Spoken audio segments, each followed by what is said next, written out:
It takes me great pleasure to introduce Vasant Hirani, who is an associate professor at the School of Life and Environmental Sciences at the University of Sydney.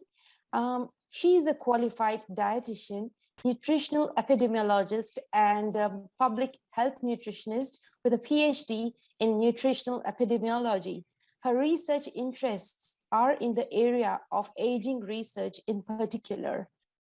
So today I'm going to present you with a series of publications looking at nutrient intake and various different associations with outcomes, health outcomes.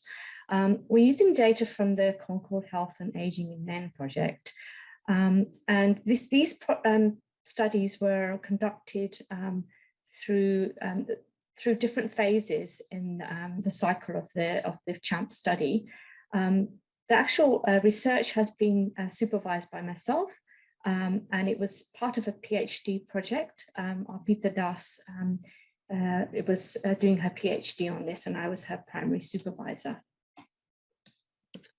So I'd just like to acknowledge Arpita and all the CHAMP investigators who are authors of the publications, and of course the participants of CHAMP, who are the men that kindly took part in various stages of the study.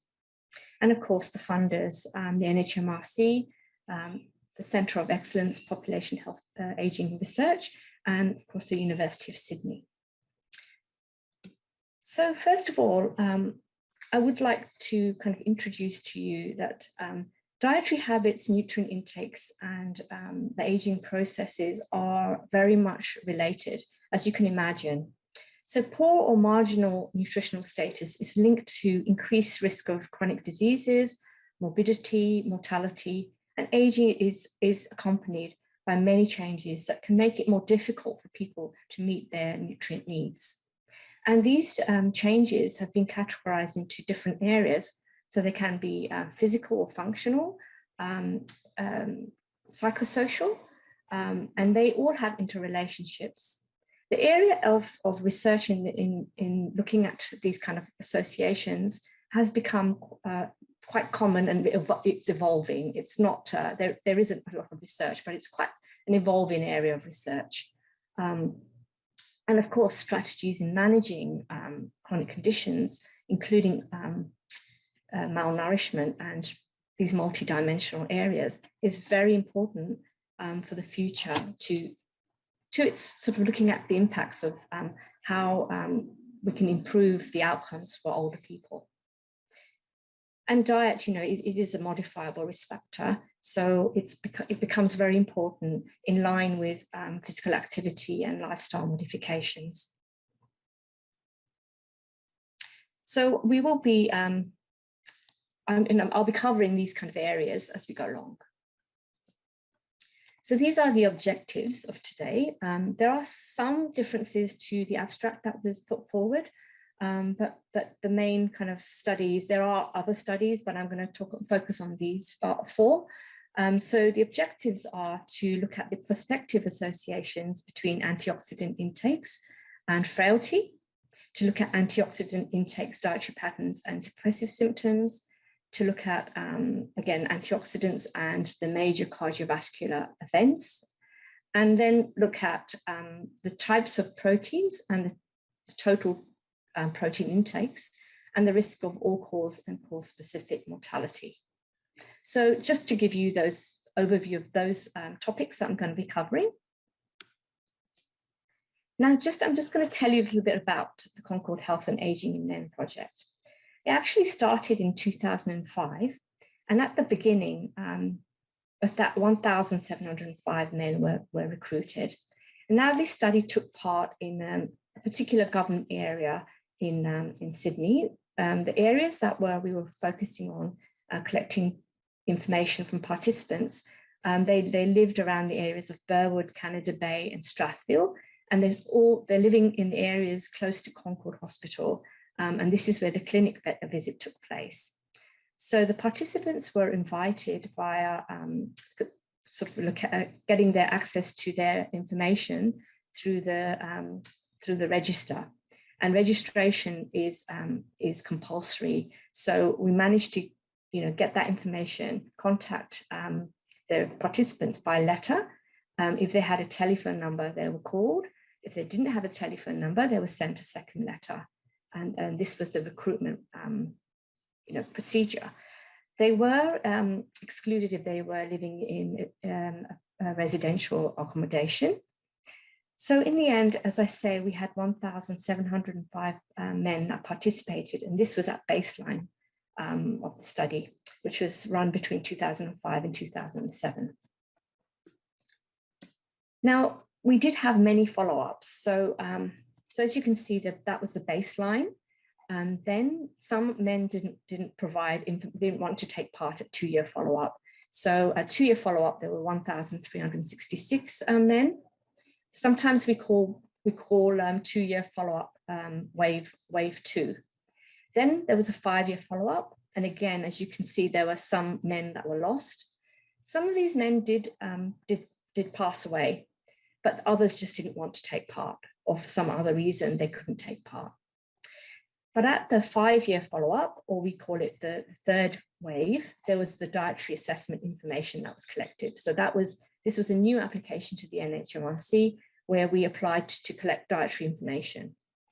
Then following that, at the 8-year follow-up, or wave 4, we had another dietary assessment follow-up in those remaining men that wanted to take part.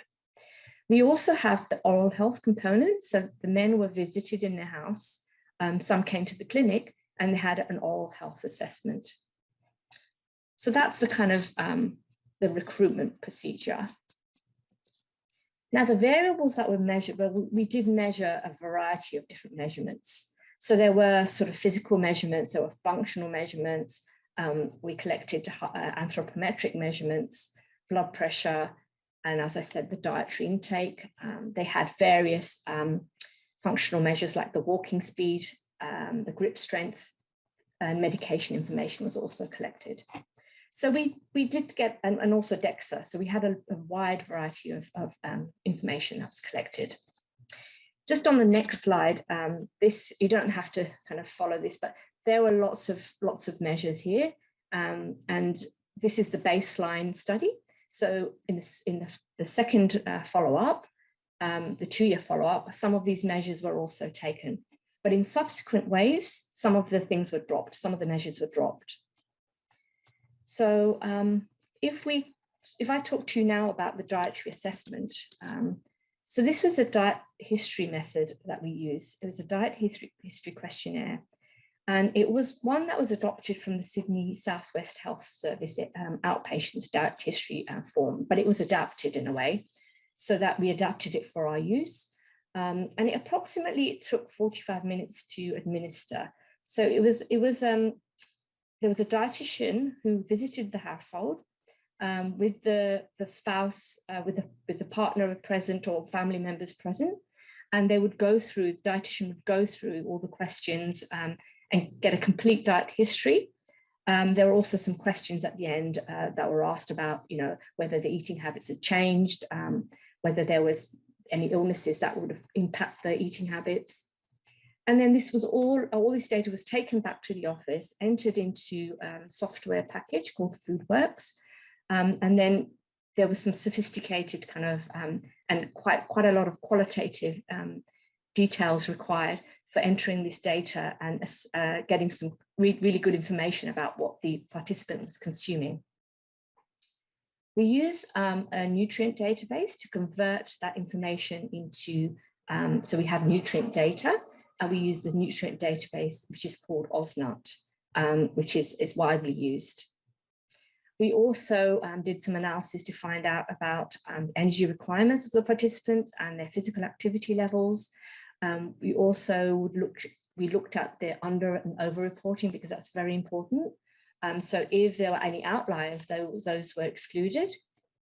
At the end, we had to compare with the reference values for men at this age group. So we compared with the Australian nutrient reference values.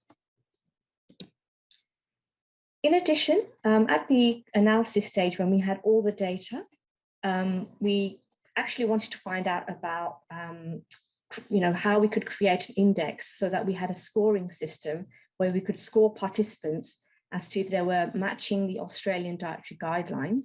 And these guidelines are, do individuals eat certain portions or serves of certain foods? Do they match the guidelines that are set? We also derived a Mediterranean diet score, which is the Mediterranean diet is a widely known dietary pattern. So it sort of scores a participant according to whether they are matching the Mediterranean diet adequately. And the score is from 0 to 10. We also derived a ratio of the monounsaturated and saturated fat ratio. So we had the information about monounsaturated fat and saturated fat intakes, and then we derived that ratio. Subsequently, we also did the same ratio for the N3 and N6 polyunsaturated fatty acids, because we had that information from the nutrient database. Statistical analysis in all the studies, well, it did include, the basic statistics, descriptive statistics, comparison between groups, and also some sophisticated logistic regression and Cox proportional hazards model analysis. And we used SPSS for that analysis. So let me now move to the first paper that was produced. Now, these are all the authors, and Arpita Das, of course, was the first author in this paper. So this paper was looking at inadequate nutrient intake of antioxidants and looking at frailty. So it has been suggested in some of the literature, but mainly from cross-sectional data, that antioxidants can delay or prevent onset of frailty, or delay the move from pre-frailty to frailty. So it's from the less extreme to the extreme. And antioxidants seem to have some effect in their oxidative capacity, oxidative stress capacity, and also for immune responses. So antioxidants have a part to play. And so we were really interested in this. And we realized that prospective studies hadn't been actually conducted. There was only one, and that was on resveratrol. So on older adults, there's no longitudinal study. So it became really important to do this. So the objectives I've already explained about. So the way that we kind of use the antioxidant information. So we used information on vitamin A intake, vitamin C intake, E, and zinc intake. The other ones, selenium, we didn't have any information from our nutrient database, but we developed a variable, a dichotomized variable, which whereby we find the median, which is any of the 3 antioxidants, so they can be in any kind of order, and a good sort of antioxidant intake is if a participant is meeting their requirements for more than 3 or more than 3. And poor is 2 or less than 2. So this is our dichotomized variable. And we used a cut point measure, like there's a methodology, statistical methodology. We had to sort of liaise with our statistician for that in order to develop these kind of variables. Now, the frailty classification is based on the Fried classification, and it's from the cardiovascular health study. So there are measures that were undertaken in the Concord Health and Aging in Men project anyway. So we asked about exhaustion by self-report. We asked about physical inactivity through the questionnaire. We did the measure on gait speed, which is the walking speed. We measured grip strength, and we had information about whether the participant had lost weight in the past 6 months. So we had that information. So from that, the variables that were derived, put people into robust, which is they meet none of those 5 criteria. Pre-frail is if they meet 1 or 2 of the criteria, and frail is if they meet 4, 5 or more, 3 or more, sorry, of the criteria. So that's how the variable was used. And as you can see here now, this is the analysis that was done this is the, if they were not meeting 2 or more, so they were below 2, sorry, that then they were at more of a risk. And you can see that this is the model 4, which is the fully adjusted model, adjusted by these variables below. So we did take into account all the variables. There was, we tried to identify which variables were confounders. And so there's a double the risk if you don't meet your antioxidant requirements to developing frailty. And this is incident frailty. So this was at follow-up. So we're looking at antioxidant intake at the 5-year, and we're looking at frailty, development of frailty at the 3-year follow-up. So that's quite striking, the findings. So it's double the risk. When we looked at the specific nutrients, so we're looking at the individual nutrients, we found that only vitamin E is the only one that, if you're low on vitamin E, then you are at increased risk of pre-frailty and frailty. It's more than double the risk. And that was at, using a reference category, which is the highest quartile, which is 13.5 or more milligrams per day. And the lowest quartile is less than 7.07 milligrams per day. So that's quite striking, but there were no statistical associations. We didn't find anything for C, A, and zinc for pre-frailty or frailty. It's just for vitamin E. So at the end of the day, you can conclude that poor antioxidant intake, in particular E, is associated with incident frailty in older men. And maybe we can sort of say that we can look at vitamin E rich diets, and we might get some more information if there were proper trials done rather than these kind of studies. So now I'm going to move on to the next study, which is looking at depressive symptoms. So it becomes really important to look at depressive symptoms as one of the sort of psychosocial areas. And older individuals are more vulnerable to adverse effects of poor nutrition on mental health than the younger counterparts. And this might be because of a multitude of different factors, such as impaired absorption of nutrients, various physical conditions that prevent older people from managing to have access to food or adequate food. It might be because of medication use or certain chronic conditions. So all of these factors do come into play in individuals or older individuals not meeting their requirements.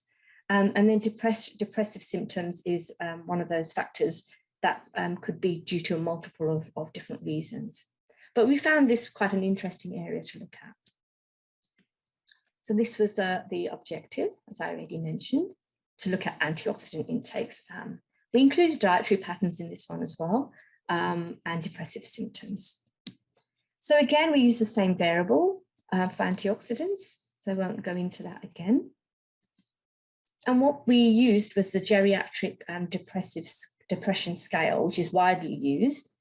And it kind of categorizes people with a GDS score of more than 5 or more as clinically significant suffering from depression.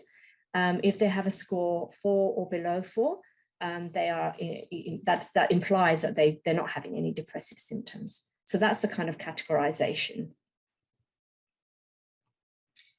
So if you have a look at this chart, it sort of explains that. So the dependent variable was depressive symptoms, the independent variable was antioxidant intake, and we conducted descriptive characteristics analysis, and logistic regression was used for the main analysis. That was conducted unadjusted and adjusted.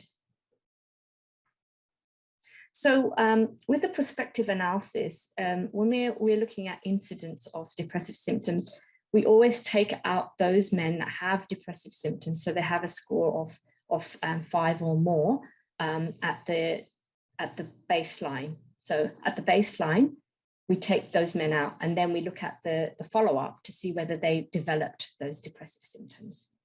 That's the kind of analysis also for incident frailty. But in this analysis, we did look at cross-sectional associations as well. So here for the, you can see for the analysis for the cross-sectional.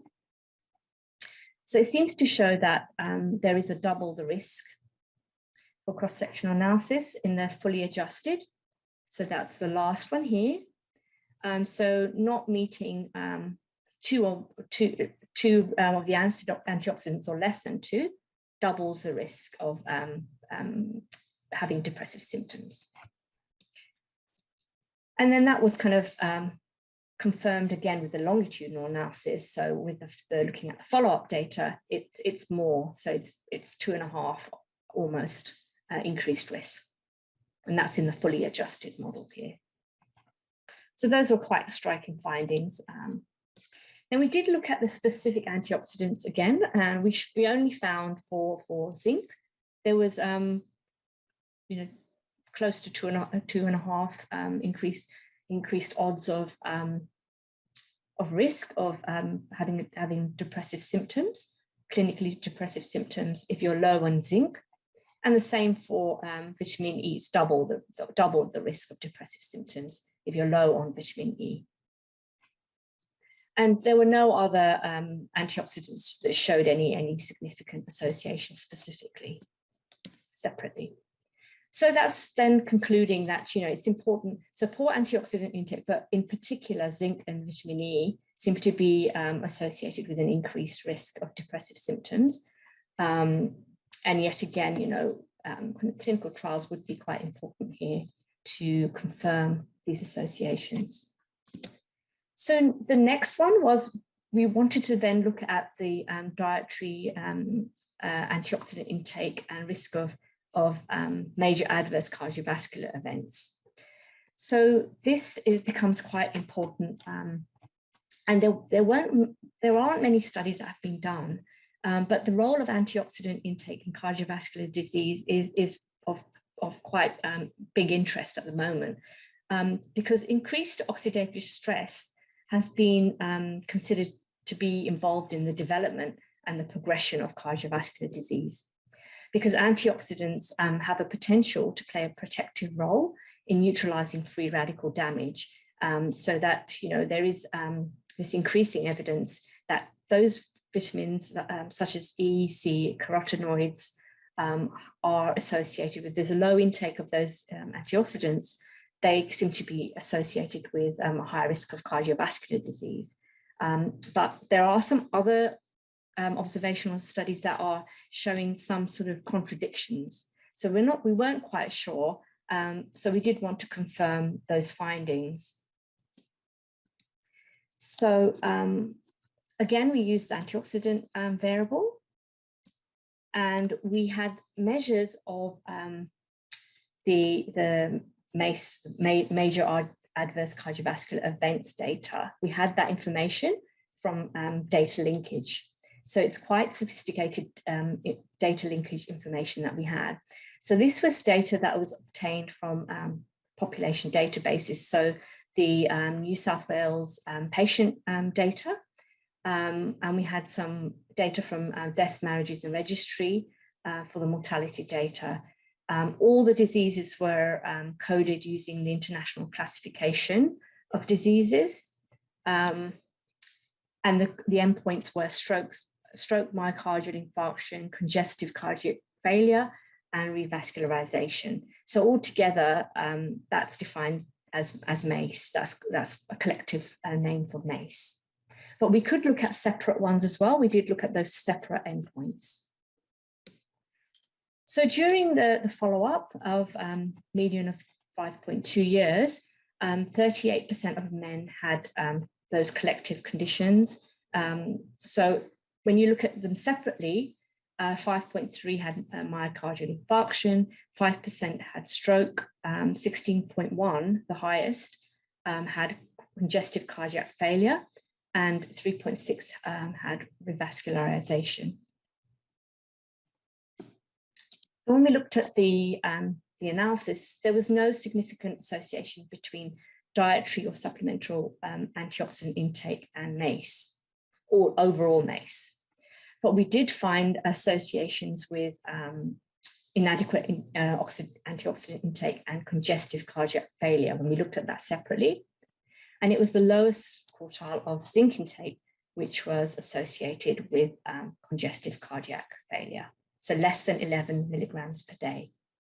But none of the other antioxidants were associated apart from that one, the zinc.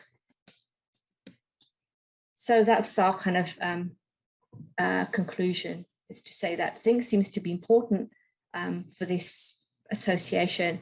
It's an important antioxidant, and it would be really good to think about diets rich in zinc and how we could maybe confirm this relationship further.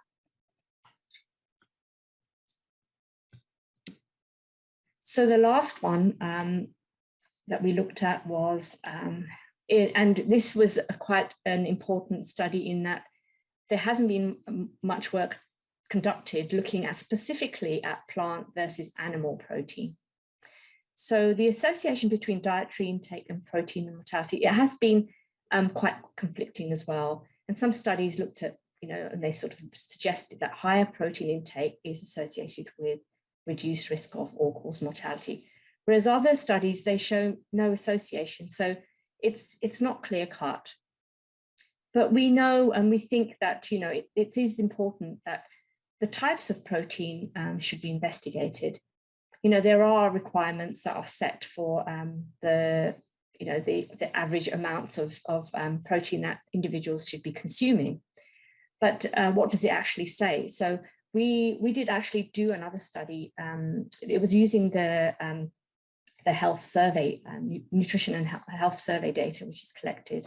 And that one seemed to sort of find that there were relationships with sort of socio-demographic relationships. So, the amount of protein that you're consuming is impacted by very, very variable sort of reasons. There are many different factors that can, relate to how you meet your protein intake. And it might be even the things, simple things like oral health. Can you eat foods that are high in protein? So if you're thinking about those foods that are really high in protein, it could be those animal sources. Well, you need a good oral health status to be able to manage to consume those foods. And also some plant foods may be hard to kind of chew, so that might be a difficulty. So there are lots of factors that come into play. That's a bit of the background. So really thinking about the types of foods, you can see here the big question mark, what types of foods are related to mortality or is there any association? That's what we wanted to look at. Now, I just wanted to spend a bit of time explaining about adequacy of protein intake. So this was compared to the Australian nutrient reference values. And what the reference values say is that for somebody who's 70 and over, the recommended daily intake is around 81 grams. So that's around one gram roughly per kilogram body weight. That's for a man, and it's less than that for a woman. So it's about 0.94 for a woman. But when we looked at the other study I was mentioning to you, and also in our study, all our participants met their protein requirements. So they were having more than they were having an average of like 99 grams. Okay, so they were not deficient in protein. Now this diagram here about serve size is the Dietary Guidelines. So it gives an idea. You can see that there are different serving sizes. It's quite hard to see, but for a 70-year and over, there are different serve sizes compared to younger populations. So this is what the comparison is. It's comparing to see whether the individuals are meeting their requirements in terms of the nutrients for protein intake as a whole and types of protein, but also types of protein in terms of serves. So the total protein intake in terms of serves, and then divided by plant and animal sources.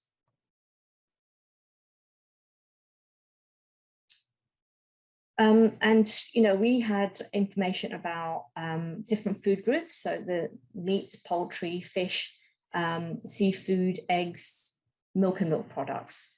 And we also had other alternative soya products, information about milk alternatives, grains, legumes, nuts and seeds. So in this analysis, we could look at all these types of foods and categorize into plant-based protein and animal-based protein. So that was a really good thing that we could do. Now, so we used again that data, the linkage data, because we were really privileged that we had that information. So this is a data linkage study. Again, we had the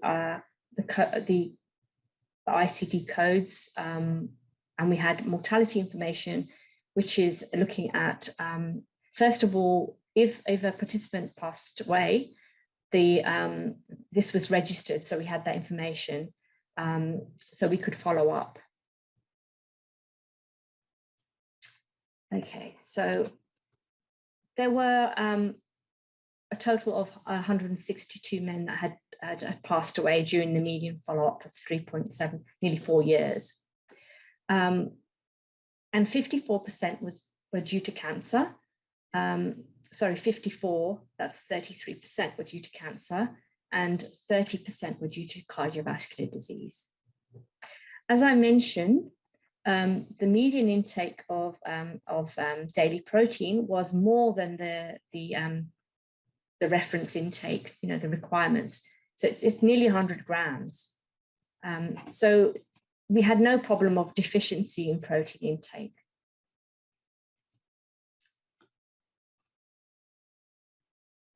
Also, if we're looking at the division of animal versus plant protein, so animal protein intake was 64 grams. So there was a higher,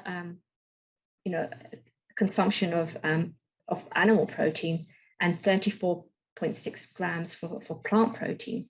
So the animal protein consumption was definitely high. So I'm just going to show you some of the analysis here. Now, this is the Cox Regression Analysis.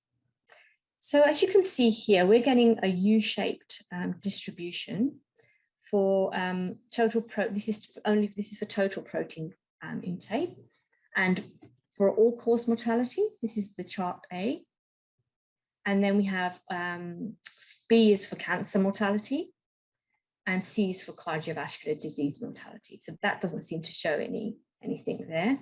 But for the other two, there was definitely a U-shaped curve. So higher intakes and lower intakes seem to be associated with the all-cause mortality and cancer mortality, but there doesn't seem to be anything showing for cardiovascular disease mortality. So now I'm just going to move on to show you what the analysis actually showed in terms of the hazards ratios. So you can see here now, this is the breakdown. So we divided the protein intake, total protein intake, into quintiles. And then we looked at the all-cause mortality here. And this is only for, this first chart is only for the adjusted analysis.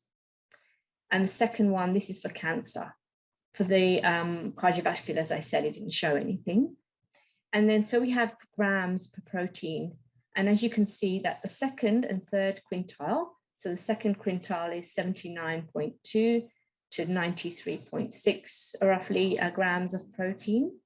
And the third quintile is 93.6 to 107.1 grams of protein. Those two seem to show a significant association.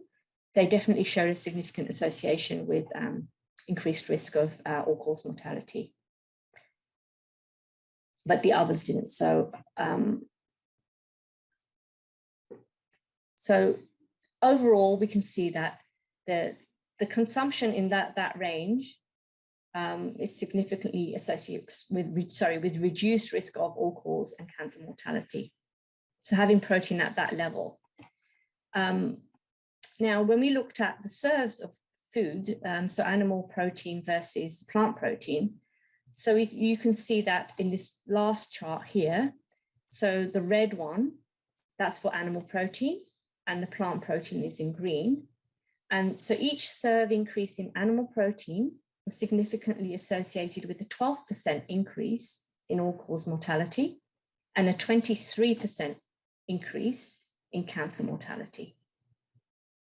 And for each serve increase in plant protein, this was significantly associated with a 25 and 28% decreased risk of all-cause and cancer mortality. So we found that quite striking and quite interesting. And, you know, we really can sort of relate a little bit to why, you know, red meat consumption could be associated with cancer mortality.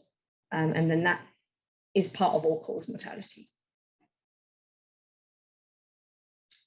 So, so our findings, you know, showed that when we looked at plant protein, which is derived from nuts and seeds, that was showing the lower risk, whereas the animal protein, of course, is coming from the red meat and dairy consumption, then there's a higher consumption of mortality.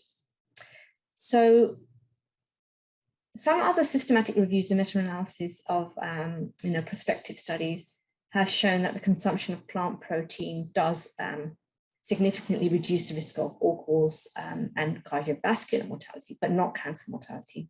Whereas ours showed it for cancer mortality as well, but not cardiovascular. And this could be because of the heterogeneity. Maybe there's differences in the way they've collected the dietary data. You know, it may be some differences in the population that explain that. So really, we think that this is quite important, and we think that it may be for sustainable nutrition and the goal that we want to go towards.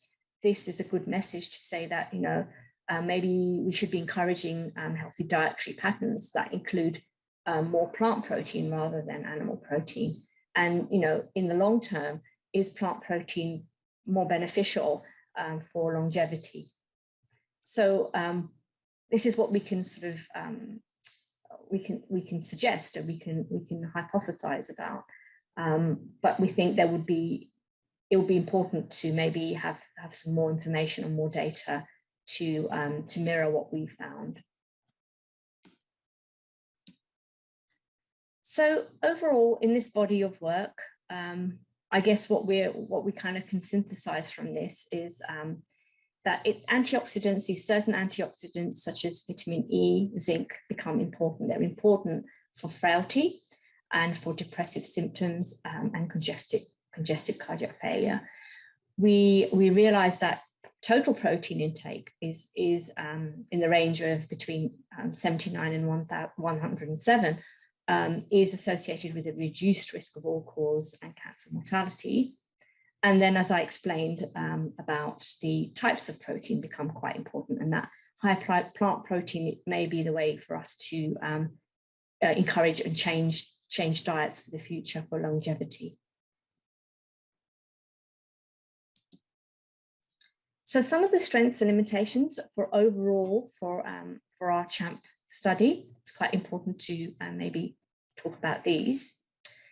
So this sample, I wouldn't say it was large, but it was large at baseline, and then slowly, you know, over a follow-up time period, it did reduce. But this is a sample of community-dwelling older men. They are very, they're a very kind of special group, because there were groups of men that were from Greek and Italian backgrounds, and there's been further work that's been done to look at differences in people from Greek and Italian backgrounds. These men were committed to the study, and you know, they had made a big effort, because you know, they had to complete these questionnaires at home. They had to they came into the clinic for 3 hours. They gave us 3 hours of their time to do all these measurements. They also then, when they were followed up, were asked about diet. They had oral health examinations done. So they're a very special group, and we really do, we really like to thank them for their participation and their time that they've given. That's a good strength. The other strength is that we did, at 5 years, spend a lot of time and effort getting the dietary data intake information. Collection of that was really crucial and getting it right. And so we did do a validation study. So at 5 years, there was a PhD student called Rosie, who's an author on these publications. She did her PhD, and she and we did the validation of the diet history method. So that's a comparison of the diet history compared to another method, which is better. So the weighed dietary intake information in a small group of participants. So this was a real burden to the participants because they had to weigh their foods and write down the foods. They had to have help from their family to do this, especially if these are male. I'm not trying to be stereotypical, but sometimes the women were doing the cooking, so they needed a lot of input when the information was collected, because the women had more information about ingredients and ways that dishes were prepared. So we did really do well, and the comparison of the two methods, they compared really well. So we were quite proud that what we were doing, it was a good methodology, because there seems to be a lot of methodology that's used out there that is not great. I mean, they all have their weaknesses, but doing a validation is quite important. So we managed to do that, and we found that we can use this diet history, which we then use subsequently in the next wave. We had linkage data, which is really good. That's the most reliable hospital linkage data, and also mortality data. So we could incorporate that information, and we did get good findings from that information. And then, just because we had all the information about serves, we had the knowledge to be able to derive these different variables on dietary patterns, and we were able to compare with the Australian guidelines to healthy eating. We were able to use this information and be able to split, the total protein into types of protein, which is really good, outcome there. The limitations, there were limitations. Obviously, this study was designed amongst men, because at the time it was deemed that there weren't many studies focusing on men and their geriatric syndromes, and that's how this study was applied for. The funding was basically started off to look at geriatric syndromes, to look at males and look at an area that hadn't been researched so much compared to women. But then doing subsequent analysis, it feels like we can't do comparisons with females. We can only do that with other studies that may not be comparable. So that's a little bit of a limitation. We didn't have any data on blood nutrients. We only have vitamin D. And we have done some work on that and different health outcomes, but we don't have other measures that could have been more valuable. We had information on supplements, but not as detailed as we would like. So sometimes we didn't have dosages, or we had multivitamins, which we can't find out which dosages of the specific nutrients. We can't find that information out. And we can say that there was a relatively high loss to follow-up, and that is expected. And if you look at other studies, there's similar type of follow-up, because these are aging populations. But our response rates at baseline were 50%, which are comparison to other studies. And we did have small sample sizes, particularly for the cancer and CVD mortality. But with time, we'll have more follow-up data, because the men are still followed up and the mortality is still recorded. So we could still, maybe do that again, or do something else with that data again. Okay, so I think that's the end of my presentation, and I'd like to thank you for inviting me. My contact details are are available. If anybody wants to ask any questions after the questions time, that would be, there's an opportunity to email me. And I would like to thank the organisers and yes, for inviting me for giving this presentation. And of course, I would like to thank Arpita, my PhD student, who I've been working with for now for 3.5, coming up to 4 years. She's completed now. So yeah, thanking her for all her hard work. And it's been a pleasure supervising her. So thank you very much. I'd like to finish now. Tejul. Thank you, Vasant. That's a great final supervisory comment for your student. I'm sure she must be listening and appreciating that. But I would like to really appreciate and acknowledge the intricate work that you have done tearing apart the different components of the diet. I'm sure we have quite a few questions, so I'll get started. We have one from Viviana. She mentions, congratulations, Vasant, these are fantastic studies. So one question she had was looking at the relationship between antioxidants and the onset of depression. So did you conduct an analysis to control for baseline depression, to keep in mind the subclinical depression? Yes. So with that one, so when we looked at, whenever we look at baseline nutrition, which is the first time we collected the nutrition data at 5 years, then at that time point, we would only include those that didn't have depressive symptoms. So then when we're looking at follow-up, it's incident depressive symptoms. So they didn't have the five or more at baseline. Does that answer the question? So in a way, we are adjusting because we didn't include those people that had the depressive symptoms at the extreme level at that stage. And then let me just check. Did we adjusted for the continuous depressive symptoms? So that's at baseline. Yeah. So that's any score. That's not the dichotomized, saying that they've got clinical depression. Yeah. Does that answer your question, Viviana? Yes, or was it, sorry, who was asking? Yes, Viviana. Yeah, Viviana. Yeah. It does. Does that answer your question? It does. If you don't mind stopping your screen share, it'll be easier to see. Oh, yes. Sorry. Yes, that's what I was referring to, because obviously by having a dichotomous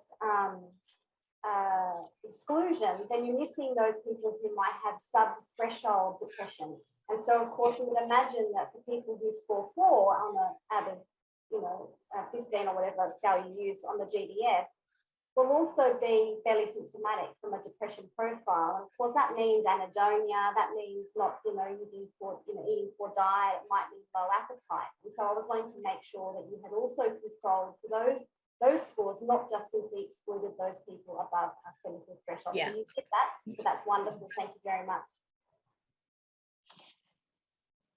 We have a second question also from Viviana. What is the best way to for people to maintain or increase their vitamin E or zinc intake via supplements or changes in the diet? And if so, what foods should we consume? Yeah, that would be quite an important. So the foods that are rich in vitamin E would be the nuts, the seeds, whole grains. They're very rich in vitamin E. We wouldn't at the first stage advise supplements. As dietitians, I think it's quite important to first go for the diet. But obviously with older people, they can't manage sometimes to eat those types of foods. So as you can imagine, nuts and seeds might be quite difficult depending on oral health. Whole grains, they might not be able to also consume. They might be eating maybe some type of modified types of diets or limited diets. So in that case, then it's possible that vitamin E would be important as a supplement. Zinc is mainly from animal and seafood products, but also mainly from seafood. Some whole grains also are rich in zinc too. Yeah. Is it important that you should start consuming, for example, zinc early on so that, you don't, we don't know when to start, or is it a particular, given the age range that you're looking at, only limited to that particular group, or you think we should be starting earlier on to, for a I more think, good yeah, prognosis? that's a good question.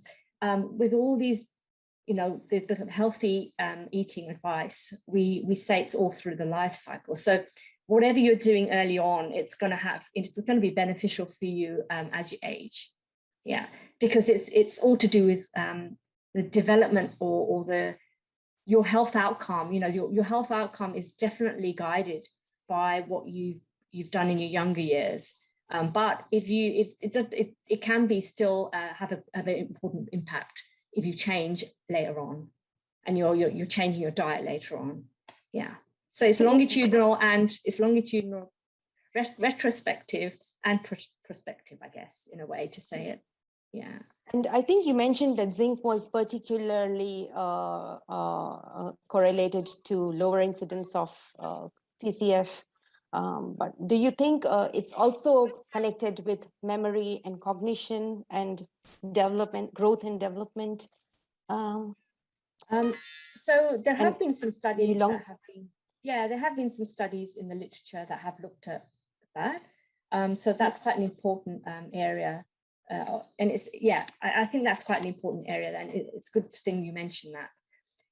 I think what I would like to just explain about zinc is that because it's actually fortified in cereals, so a lot of the cereals we consume, zinc is there. So if you're not actually eating seafood, because a lot of people don't eat those types of foods, then you're still going to be able to get the nutrients from dairy products or from fortified cereals.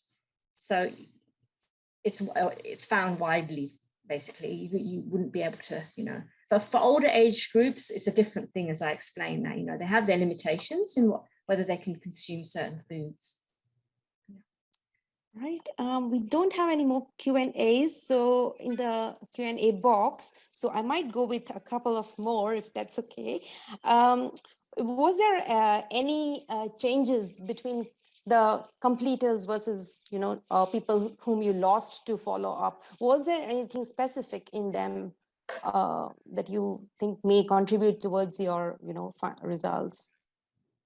So we did do a comparison of characteristics amongst those that didn't do the follow-up. So sometimes what we got was participants at follow-up, they might not decide to take part in the second one, but then they join on a subsequent, like the 5-year follow-up, because they're all invited, all the participants invited.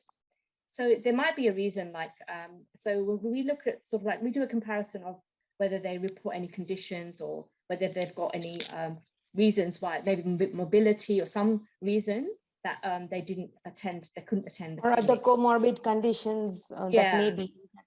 Yeah. So we have reasons also why somebody might not have been able to take part in the follow-up, but there is a percentage, because of death, that they couldn't take part.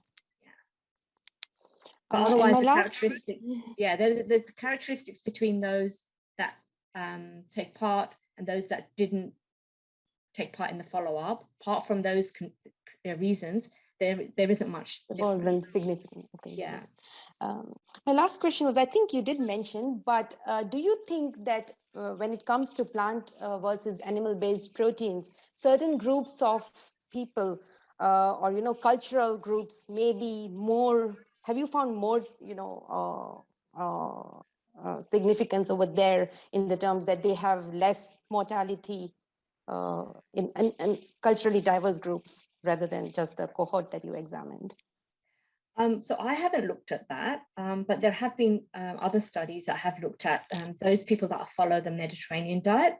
So where I was talking about the Italians and Greeks and, mortality, looking at mortality at follow-up for them. And then it seems to sort of show that, following a Mediterranean diet definitely is a beneficial type of diet. And it's the most well-researched type of diet. Yeah. So the Mediterranean diet, should I be explaining the diet? Should I explain what that? No, I think we pretty much everybody knows. Yeah, Yes. So it's those cultures really we're talking about that follow the Mediterranean diet. They have low amounts of red meat. They may have fish, but they don't tend to have a lot of animal products. Yeah. All right. So, I think that was we have. Ralph mentions zinc is a strong inhibitor of aromatase, which converts testosterone to estrogen. Did you measure testosterone? Well, in our study we did, but we haven't looked at that relationship between, zinc consumption and we haven't looked at that particularly, but we do have information on testosterone. In fact, all the hormones have been measured. That's very interesting to have a look to see if there's any association. Yeah, that would be a really good research question, actually. Yeah. So thank you for asking that question. Yeah. Thank you. Thank you for your time and for giving a great presentation again. And hope our audience has benefited, and maybe somebody may be approaching for a collaborative work. So that would be great. Yeah. Thank you again. Thank you very much. Thank you again for inviting me.